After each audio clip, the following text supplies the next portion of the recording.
Hello and welcome to the Mogwai Podcast. My name is Amanda Stanley, and in this episode, Stuart Braithwaite and I catch up with Aidan Moffat and Hubbert to talk about Here Lies the Body, their debut album, which is out now on Rock Action. You sung me a story, I whispered an oath, but everything goes.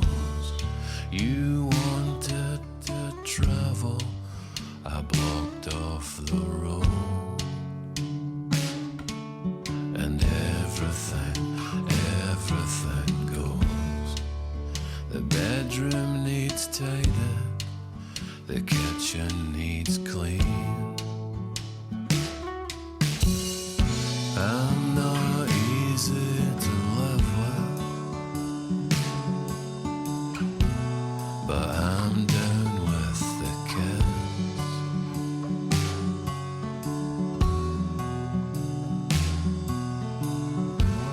And my mouth loves to wander, while my heart makes its bends, and I can't come back to you. I wrote you a drama, you wanted romance. Everything goes. I stayed in the corner, you needed to dance.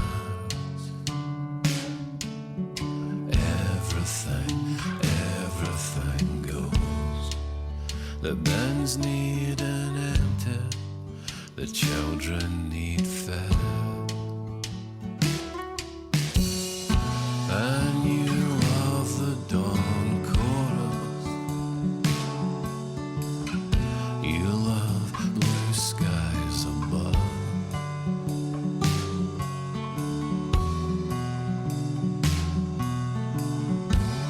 But I'm all but nocturnal, I'm a vampire of love, and I suck all the fun from you. That's our criteria when we went in to make the album. It's like, if we can come out and go, it isn't shite, then that's basically the fucking that's me happy, you know. He's a glass half full sort of guy. I'm only upstairs to tell Craig to put that in a sticker. At least it's not shite.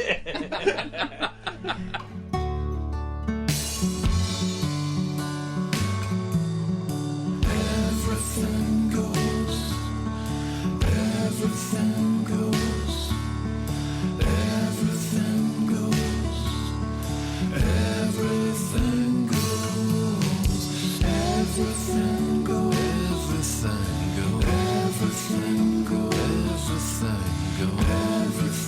goes, everything goes,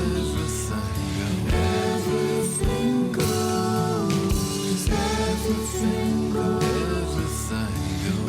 everything goes, everything goes, everything goes, everything goes. I'm joined by Hubbert and Aidan Moffat, and also Stuart Braithwaite is here for the occasional chip-in of conversation, whatever it may be. Coffee maker, chief coffee maker.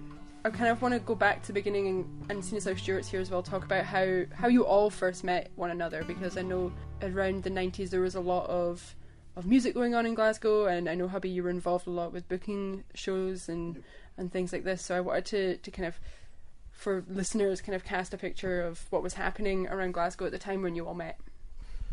I think Stuart and I met in the very early 90s. We'd been around the Kazoo Club. I think Was Adele not going to sing with Adele some Adele was going to sing in my first ever band, and it didn't happen for some reason, but I think you came down to I probably drove her. the kind of rehearsal thing. Is that Adele Bethel? Adele? Yeah. But we knew each other during that time when Alex was putting on a lot of shows. The 13th Note, and I was doing the sound, and I knew Stuart and Dom around that time. I can't remember what band Dominic was on, but Bullwinkle.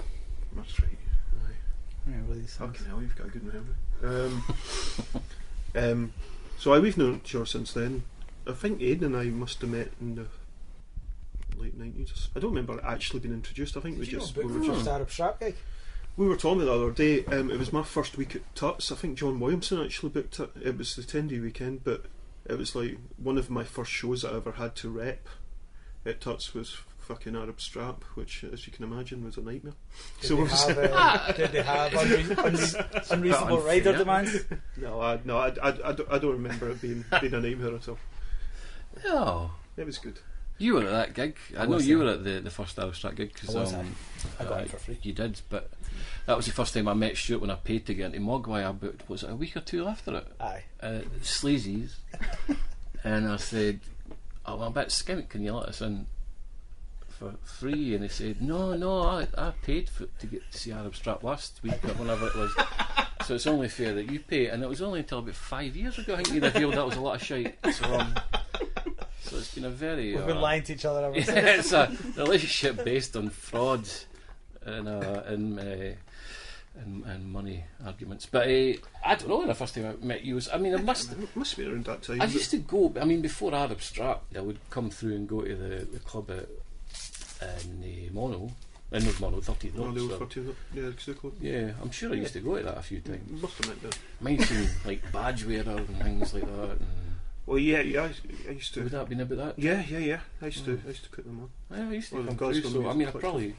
We would have been in the same room many times over the years now, yeah. Badge were fucking brilliant. Yeah, a brilliant band, yeah. For the record, Stuart put a £5 note down for you, Aidan, to cover the costs. All right.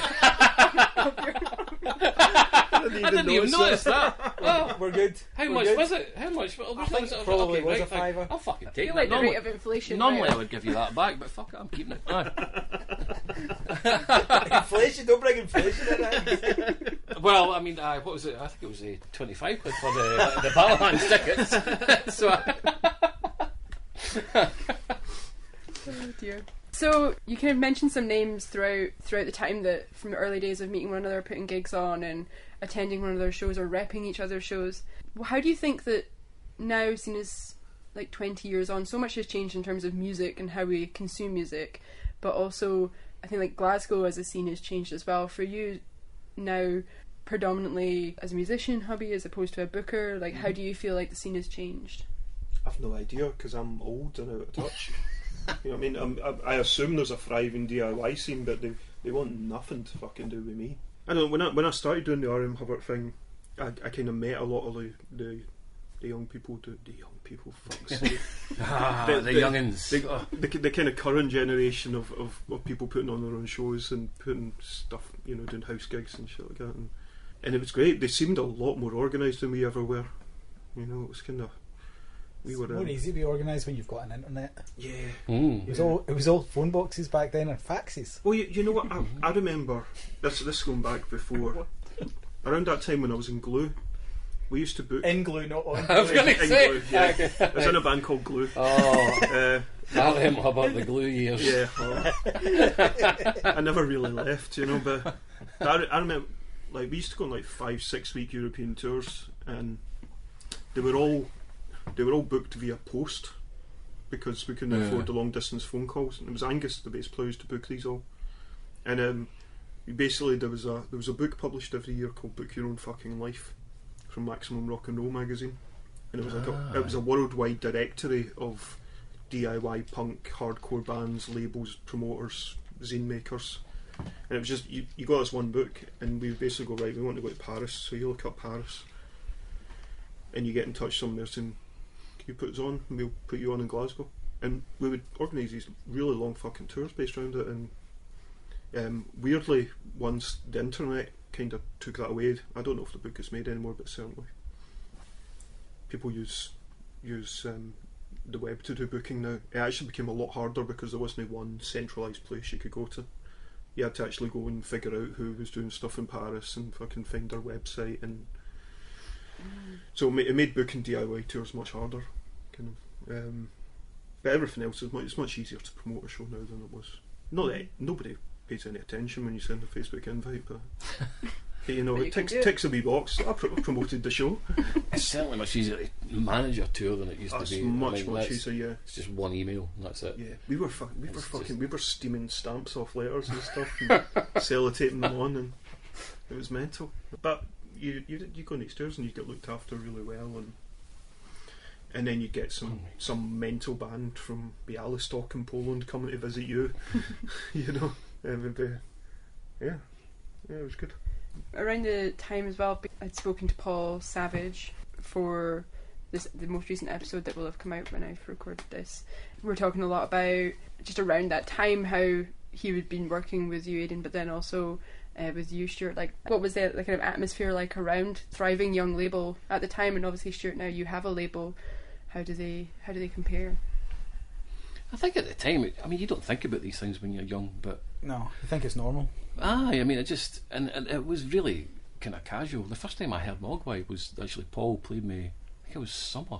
Yeah. Because he was talking about and I was like, well, just put it on in the studio, and he played me Malcolm the song, and that was, God, I must be 95, 96, something like that. And it just didn't.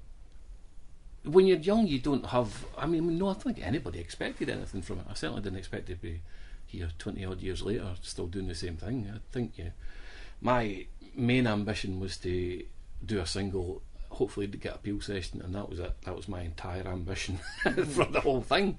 And I think that's what happens when you're young. You're not really aware of it being something. You're not really aware of being part of a scene or anything like that. But then as time goes on, especially when you joined Chemical Underground, it seemed that everything seemed to come together a wee bit more, and there's something was happening. And then there's Bell Sebastian at the same time as well, and it did seem that there was a lot of bands getting attention in the same place, and that's when you start to notice it. But it's not like a conscious thing, no one's trying to create a scene or anything. It just happens organically, and then suddenly people start taking notice. It's just your friends that you're arguing with your bosses about who's got the biggest posters. But I think friendship's a really key thing here as well, because you guys have all remained friends for such a long period of time, and also now just, written and made this new album and putting it out on your friend's label as well, and that's like 20 years on. So I think that's like quite a nice thing to think about, that if you surround yourself. You can't underestimate how important it is to work with people you know and trust as well, because Hubby and I talked about this. We were going to do, we had the whole album demoed, and we were going to go to other people and send it around and stuff, and then by chance I met Stuart in a car after James for the Twilight Sad's wedding, and I mentioned it to you, and then I think 2 weeks later you decided it was coming out in rock. I didn't even get much saying it, to be honest with you. I was just kind of pretty much decided you were putting it out. I was alright, okay. But as I say, you can't it's really valuable to work with people you know and trust in music, because I've worked with some right bastards as well. And I'm just thinking there about friendship and all these things that I wasn't meant to be getting that car back. I thought I was getting a lift back with Catherine. Alright, so you tried to woo Catherine to the label and not No. It's actually that's how all the signings go through. Lifts to and from weddings. No, Elizabeth hadn't. Again, should meet Elizabeth, my girlfriend, is a bit like me. She doesn't really read emails properly. But it's a bit like me going to the BBC instead of to the label today. Like, she didn't realise that Catherine said, I can only take you to the wedding. I'm going to Aberdeen afterwards. So we were kind of abandoned at that wedding, and then thankfully our friend John gave me a lift back. So and you signed a record deal on the way home. It's great. Well, nothing's actually been signed. I mean, there's no. I think there's your advance. That's spend it wisely. Mind you, him £2 biggest advance I've seen in years. It's good to know they still exist. But no, it's important. Even when we were figuring out who to include in the band and things like that, it was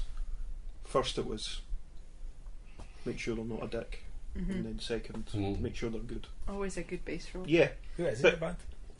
Jeansy for Abstract is doing the drums, and Siobhan's coming on tour as well. Siobhan's interview for the tour was great, because we never mentioned music once.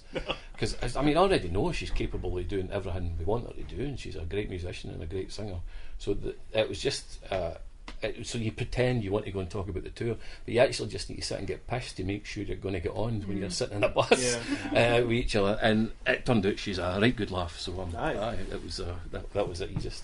That's it. I did exactly the same with Jeansy when they joined Adolf Strap. We went out and we never mentioned music once. We just got pissed and made sure we liked each other. Yeah. We knew we'd never last. We couldn't even start. Just the odd top secret text and a crack across the heart. And then you're gone.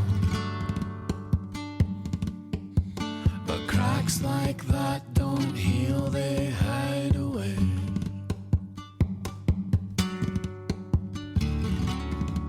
And now it takes so long to even look alright. To hide the wear and tear is a daily dirty fight. I think you've won, but nothing could conceal what your eyes say. So yeah, I wanted to talk about Siobhan Wilson because she features on the album, and like you said, is going to be supporting on your tour, and also is just in the band as well for this. So how did you meet Siobhan? Where did, like you said that you were aware of her music and stuff? How did you meet her and decide that she was the one to come on this project? I've known her for a few years. I'm not entirely sure where we met. I think we must have done show. I don't remember ever doing proper shows together, but I think we probably did those weird shows where you go and do a couple of songs and then Roddy Hart's band's playing, and those weird, very well funded council things. But so yeah, I'd known her from there, but we both really loved her There Are No Saints, their most recent album. That album, the last album's amazing. Yeah. And I needed someone to do the first song on the album was always going to be a duet, so I was just waiting I had a couple of ideas, but Siobhan was, as soon as I heard her album, I thought she'd be perfect, and I'm very surprised she was in it, to be honest. I mean, I'm not surprised. She has been really enthusiastic and really keen about everything we're doing, which I thought she'd be quite busy. I thought if she's got her own career to... Well, she's a win too with the Proclaimers in September, I noticed. Oh, is she? In Canada. Who wouldn't want to spend time with you two guys? Oh, well, that's it. That's it. Right enough. But no, she's been great. To Hollywood. She's been she's really keen and really active and creative in what we've been doing as well. So she we ended up kind of expanding her role a wee bit on the album as well. Just when well, she didn't give us much choice really. She just kind of came in. She just came in. I've got these ideas, like, and you're doing it. All right, okay. Yeah, because we'd sent her the whole album, the whole demo album, to listen to, and I think originally it was. I remember she played cello and I was like, oh, can we play a wee bit of cello, and yeah, she's ended up on half the album pretty much. She made the grave mistake of telling us all the things she could do, which is quite a long list. And it's like, well, in that case, I know, it's brilliant. Before you go, making me notes on the phone. It's like she can do Rachel Grimes bits. Brilliant. I don't know Siobhan, but I've heard a funny story involving the name Siobhan recently. Really? Is this great content? Yeah. It was pals of my pal Sandy, who hubby replaced in Glue, actually. Oh, right. I was at his wedding recently. I was at his wedding. Is he doing well? He's doing great. His wife Karen went down the aisle on a horse. It was incredible. But he was telling me down that on his bike. No, he didn't. Bunny hopping down the aisle. That some folk, I can't remember who the folk were. It's the story that matters, not who the actual people matter. We're giving our new baby an amazing Gaelic name, and they're like, oh really, what is the name? And they're like, yeah, we're calling her Siobhan. Oh no. Which had to be explained. That's not how you say it. And nobody pointed that out. Oh dear God. Also, in the same conversation that I pointed out, which not everyone knows, that the name Senga is Agnes backwards. I knew that. Everybody knows that. Not everyone My does favourite know that. Elvis song as well. Return to Senga. Yeah. Anyway, back to talking about actual things. That's some good content. Siobhan. You're just another man. You're just another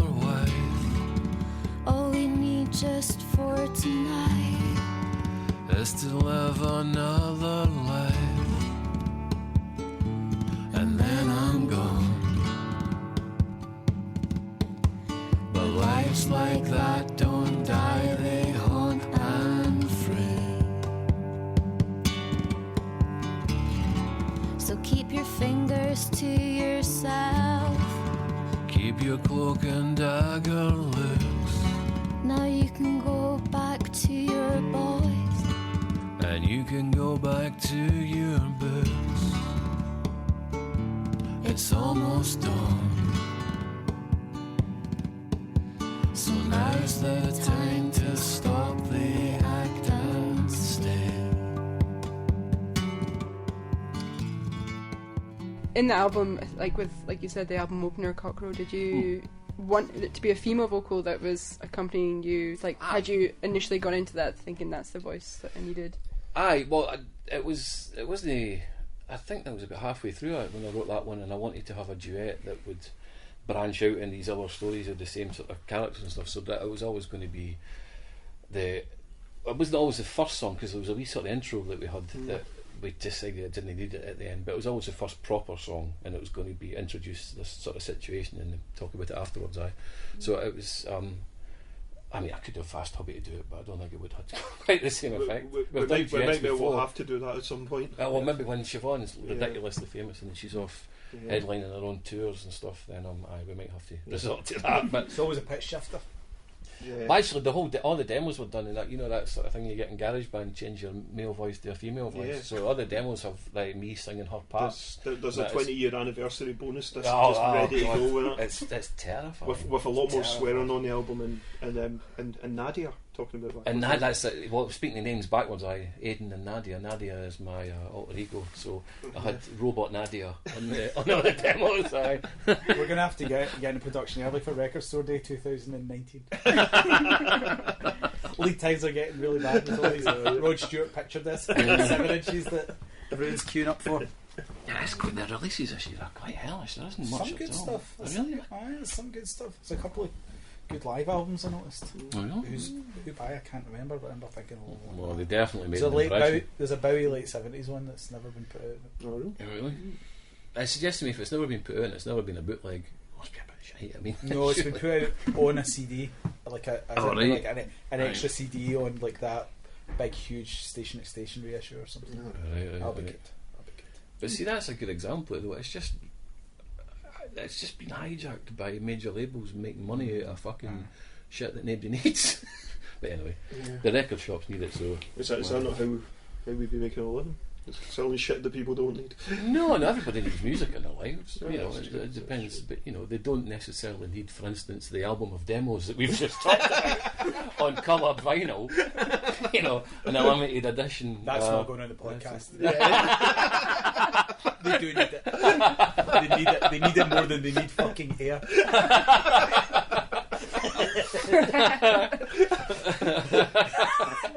Where did the idea come to even make an album together? Where did you get the collaboration ideas from?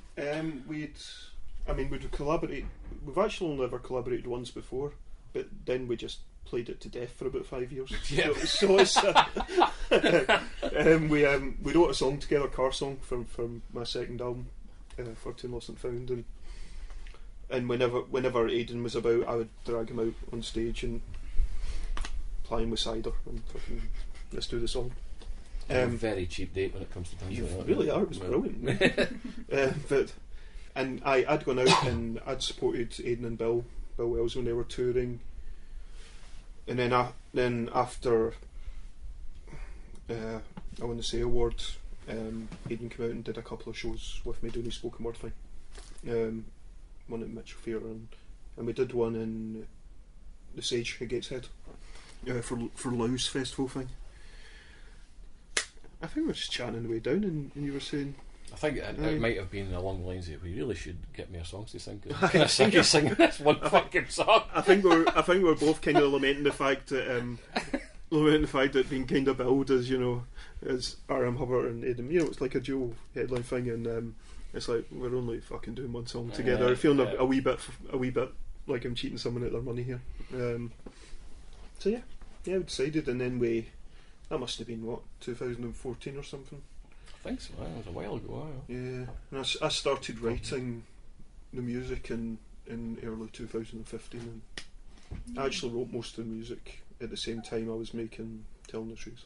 So it's been in the works for quite a while then. Yeah, but we revisit it for very short amounts of time, kind of infrequently throughout those years. It wasn't like it was 3 years of, like Arab Strap reformed in that time. Aidan's film came out.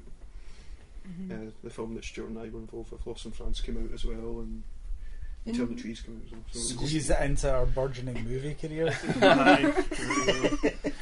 You just need to plan ahead these days. I mean, never. I mean, this is the earliest opportunity it could have came out for everybody involved. So. We had complete demos ready for quite a while before we recorded it. It was. When you were recording it, something that I thought was quite interesting was from the second that the album opens, you can tell that it's you playing Hubby, and then also like you as well, like throughout Aidan, throughout as the album develops, like there's kind of throwbacks to early Arab Strap kind of noises going on, and also a whole range of musical influences, kind of samba at some point. How did you find the balance so that you all kind of had your signature on it, but it wasn't clashing? It could be quite easy perhaps to have lent more so on your stylings as opposed to Aidan's, or I never really thought about it. I mean, when I was writing, the stuff I was writing for Aidan isn't the same as the stuff I'd write for myself. It's generally got a bit more space to it, and I kind of leave room for the words. But yeah, I mean, I think that kind of unfolding you were talking about was really deliberate. We sequenced the album in a way that we would introduce new elements and then build upon them, and then introduce some more new elements. And Cockerel was like the really classic one of, that sounds exactly like R.M. Hubbert. That sounds exactly like Aidan Moffat. Who the fuck's that? When Siobhan comes in, and then there's some strings, and then the drums come in right at the end, and it kind of introduces all of the elements to the album gradually throughout the song. Which is why it made sense to put it at the start. But I think the less we talked about what the album should sound like, the kind of better it started sounding. Yeah, because we made up all these ideas in the car trip, like say, no drum machines, no drum machines, no completely acoustic instruments and stuff. Yeah, fucking. And then I would send a song over, and Aidan would send a demo back. And it would have drum machines on it, and it would sound fucking brilliant. I was like, well, I guess we'll do drum machines. Look around you, look how far you the gods would have us read. Yeah, here we are now, gone too far now, lost and malcontent. And every day we shrug away is a day we can't relive. So open up your arms and legs and give. I'm your here, I'm your now, so let's stop talking. Let's fight the dawn and party on, do something shocking. The skies won't fall, the seas won't boil, but the dead may rise anew. We can't foresee, so come to me, and let's just do. Are the drum machines coming out for the tour? Oh, aye. Oh, you can get. I've got one of those Roland SPDX drum pads. My God, they solve every problem you can possibly have. So there's that's all coming out. The drum machines, keyboards. Lots of there's a lot. It's a 4-piece band, but it's a big setup. But the thing I was going to say with the music, I mean, a lot of the backing music and stuff was that I did myself, but I'm not a particularly gifted musician. But that was important. That to me, with your stuff, you didn't want anything that distracts with the guitar and what you're playing. So everything, all the backing had to be pretty simple, which I think is why it works. It's like fucking one-note bass lines and things like that, and or just following what you're doing. It's really more about texture and frequency than it is about because my stuff gets really cluttered sometimes. But so I mean that's what you're saying. You can still tell it's him all the way through because it doesn't need embellished in any way. You just need to support it in some way. I mean, it wasn't. I don't think it was until literally when we were in recording, we weren't. We thought it was just going to be drum machines at one point, like right up until Paul Savage was setting up the mics and a drum kit.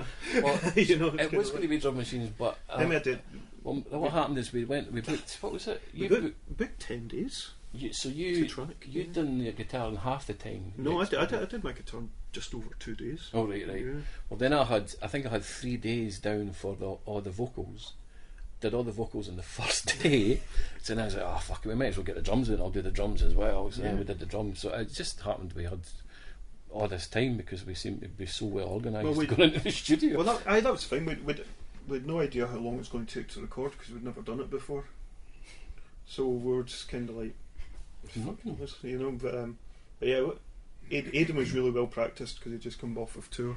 Oh, of course, I was in the middle. I did the session in the middle of the Arab Strap tour, and so I think that's why I was so quick. I was just ready. My voice was nice and clear and I was healthy. I was in the midst of a not working for being a bit mental type thing. So I had nothing to do but practice. So I was for once I was well practiced going into the studio. So I went everything. I think everything, including John Burgess, who did saxophone and Siobhan stuff. I think that was all done in like 5 days or something. Mm-hmm. When did you first hear it, Stuart? I heard the demos. I mean, I just heard them because they sent them to me. I wasn't. They weren't submitted. You didn't want to listen to it. No. I mean, it was a no-brainer because I've been,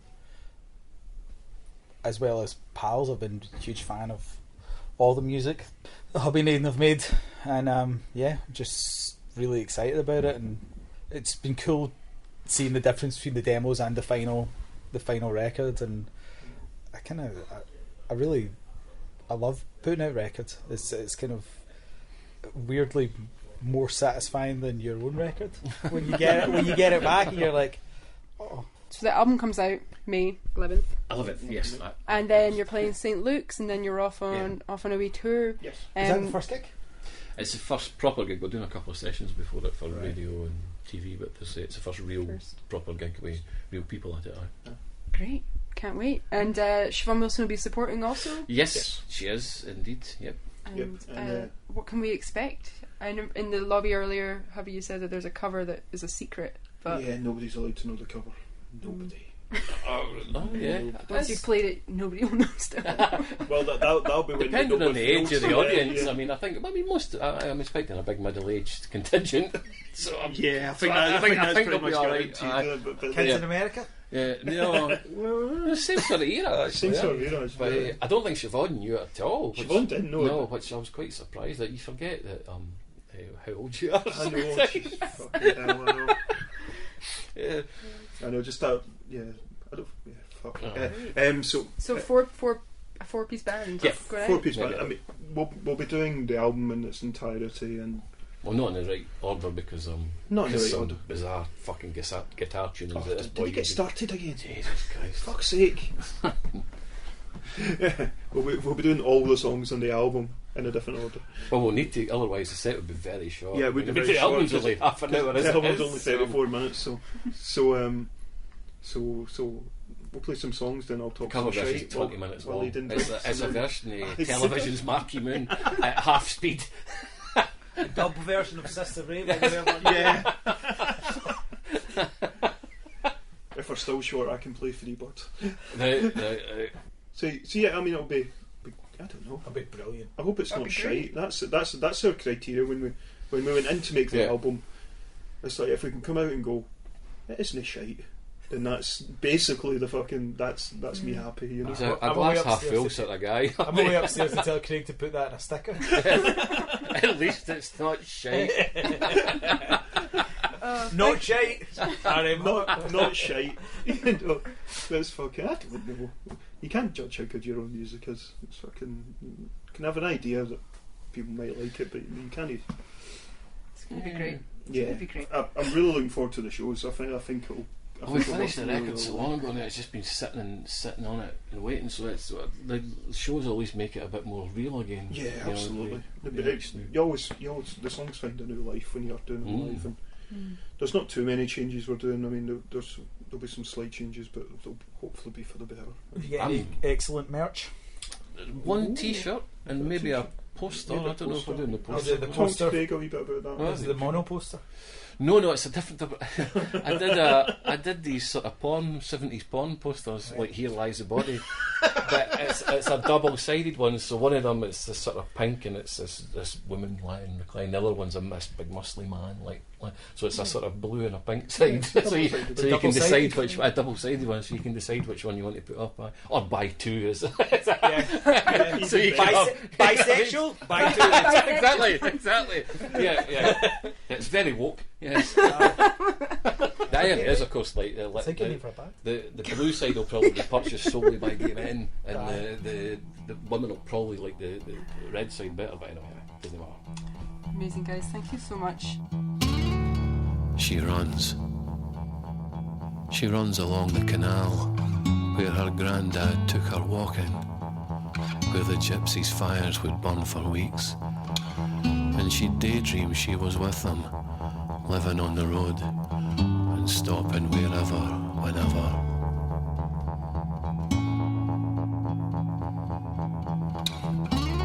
She runs down the street with the house, with the bedroom and the bed where she might have lost her maidenhead, as Grandma would have said. But she could never really remember who was first.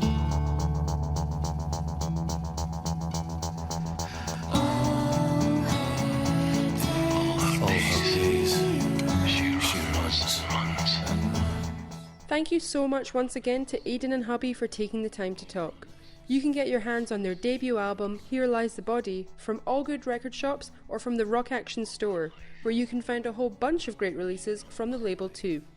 Aidan and Hubby are currently out on tour around the UK, so for a full list of tour dates and to keep up with all things Mogwai and Rock Action related, head to rockaction.co.uk.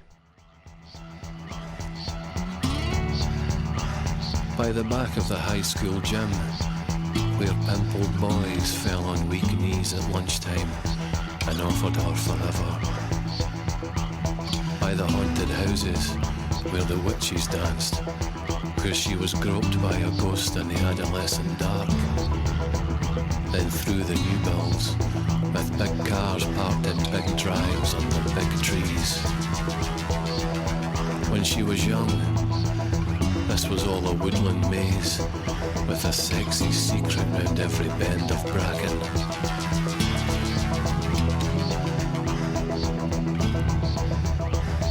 And then she thinks she's home. She stands in what looks like her drive, and looks at what might be her house. She looks at what might be her car, her curtains, her cornflowers, her bachelor's buttons, hands on hips, trying to breathe.